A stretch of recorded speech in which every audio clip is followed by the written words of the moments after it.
For A-level geometric distribution, it is a distribution that represents the number of trials until the first success. That is, for instance, let's say I want to get a tail when I'm throwing a coin.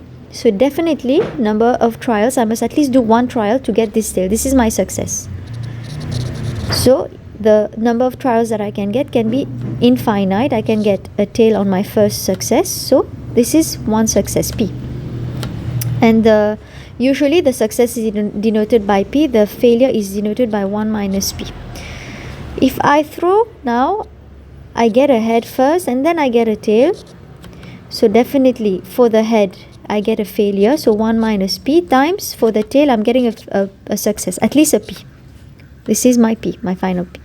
Next, I can get 2 head and then finally I get my tail. So the trials would be 2 failures, 1 minus P to the square, and then 1 success, definitely 1 success. I can get 3 heads and then a tail. This will represent 3 failures and 1 success. So when X follows geometric with probability of success P, for Px is equal to R, let's look at this for instance here. For 1, when X equal to 1, the probability would be P alone, P. When X equal to 2, what do I get? I get 1 minus P and then P. For X equal to 3, I get 1 minus P power 2 and P. X equal to 4, I get 1 minus P power 3 and then P. So definitely the formula is 1 minus P power O minus 1 times the probability of success, because I'm getting 1 success. Or you can write it P bracket 1 minus P power O minus 1. Now for probability X greater than O, which means that I must have X must be greater than O, which means that I must keep throwing, head. I must keep throwing until my success comes after. Let's say if I say Px greater than 5, it means that I must have at least 5 failures until I get my first success. So definitely I must at least have these failures. So the formula is the failure itself should be that power. For probability X less or equal to O, it would be the complete opposite of this. It would be 1 minus probability X greater than O, which gives you 1 minus P power O. This is a very important formula that you use everywhere. Now let's say X lies between 2 numbers. If I want to get the probability, let me draw a number line for you to understand this. If I want to get the probability, so my success my number of trials can be this: 1 trial, 2 trial, 3 trial, 4 trial, 5 trial, until I get my last one, which is my 6th trial.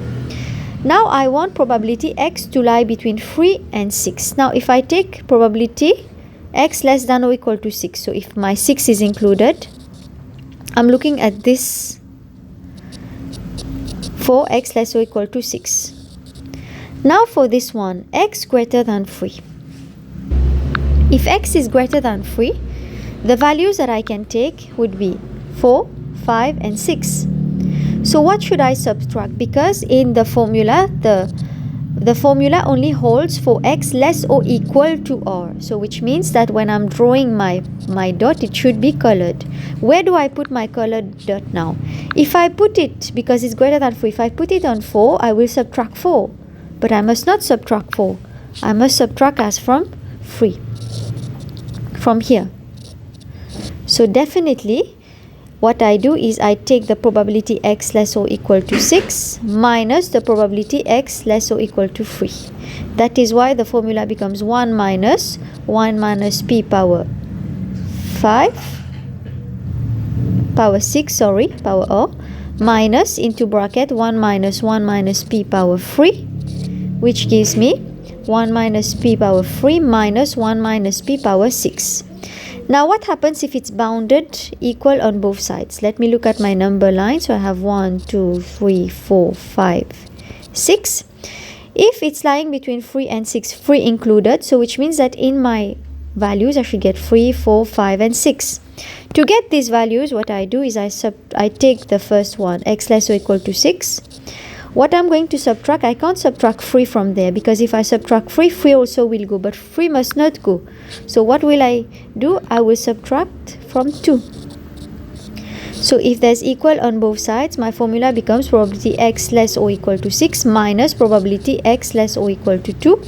And from the formula you can see usually the bigger power goes last and the smaller power goes first. So it will be 1 minus p power 2 minus 1 minus p power 6. Now in your question you got this. P must lie between 3 and 7. So let's look at the number line. 7 is here. 1, 2, 3, 4, 5, 6, 7. When we're looking at 7, definitely should be less or equal to 7. Between 3 and 7, 3 should be included. 3, 4, 5, 6, 7. So I'm going to subtract. I can't subtract this 3. I will subtract the 2.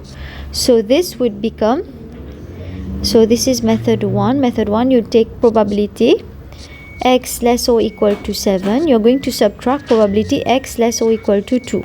And remember, probability x less or equal to r is 1 minus p power r. And then when you're going to subtract, you're going to get the smaller power first. 1 minus p power 2 minus 1 minus p power 7. And 1 minus p is 0.6. So you're going to get 0.6 power 2 minus 0.6 power 7. This is the first method. Now the second method, let's say you don't know how to calculate this. You don't know the formula. But you know the formula for geometric. Px equal to r is, so you get one success, and then the rest is failure. So what you can do is you can localize each one. So you get 3, because your options are what? Between 3 and 7. It's 3, 4, 5, 6 and 7. So you calculate each one. You calculate px equal to 3 first, px equal to 4, px equal to 5. Then you're going to add each one. Px equal to 3 would be what? Would be 1 success. Success is 0.4 times failure would be, so if there's 3, it will be 2 failure. Here you'll get 1 success, and then how many failures? 3 failures. Here you'll get 1 success and 4 failures. Like this you can add, you can calculate 6 and 7, and then what you do is you just add all of them. You're going to get the exact same answer as this. Now for the third part, the probability that the score second goal. Now our geometric, usually we stop at first success. So for it to get 2 goals, we must first go through first goal and then we get a second goal. So definitely the number of trials should be at least 2. So we start at the attempt, x should be equal to 2, second attempt. Why? Because on the first attempt it will get the first goal, and on the second attempt it will get the second goal. The probability of success, probability of getting a goal, is the same for each one, which is 0.4. So let's say I take the first choice. They're asking you for probability x should get before the 5th attempt.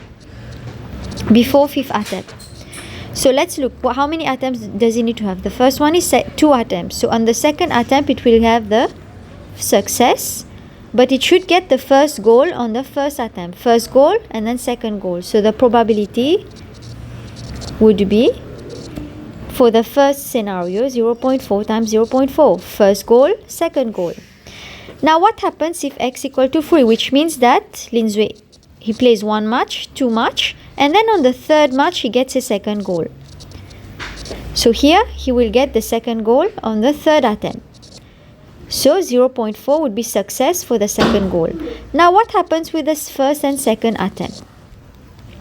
Either he will get a goal in the first one and then he won't get a goal here, or he won't get a goal in the first one and he will get a goal in the second one, and then he gets his second goal here. So the probability would be 0.4 power 2, because we have to multiply all of this, times 0.6. And how many options do I have? It's either 1 or 2, so it's 2 times this. Let's look at x equal to 4, which means that he will get there's three matches. On the fourth match he gets his second goal. So here on the 4th match he gets 0.4 for his second goal. What happens now with the first goal? He can get the first goal in the first match, second match, or third match. So the possibilities are, let's say he gets the first goal in the first match. So definitely here he will fail, here he will fail, and then he gets his second goal here. Or he will fail the first match, gets his first goal here, and he fails again until he gets his second goal here. Or it's failure, failure, and then the success, and the final success. These are options. So what is the probability? You can see that here we have 0.4 is twice, and then 0.6 is here, so power 2. And how many options do I have? 1, 2, and 3. So 3 times. Now on the fifth attempt, x equal to 5. On the fifth attempt, what's happened? 4 matches gone. On the fifth match, he will get his second goal. So on the fifth match, he gets a success. Now what happens to the first match, second match, third match, fourth match? These are my options. So let's say he puts the first goal here. These are all no goal, no goal, no goal. Or no goal and first goal here. Then second goal is in the fifth match. Or he gets failure, failure, success, failure, and then another success. The success for the fifth match is guaranteed. So it's 0.6, 0.6, 0.6, 0.4 again, 0.4. So what are my options? My probabilities are here. If I look at the first one, 0.4 is 2 times. 0.6 is 3 times. And how many options do I get? 1, 2, 3, 4. 4 times this. Now what I'm going to do is I'm going to add all of this. You do 0.4 power 2 plus 2 times 0.4 power 2 times 0.6, and you go on like this. You add all the probabilities, you're going to get your answer. I think the answer is 0.663. For these kinds of questions, you have to do scenarios in front of you.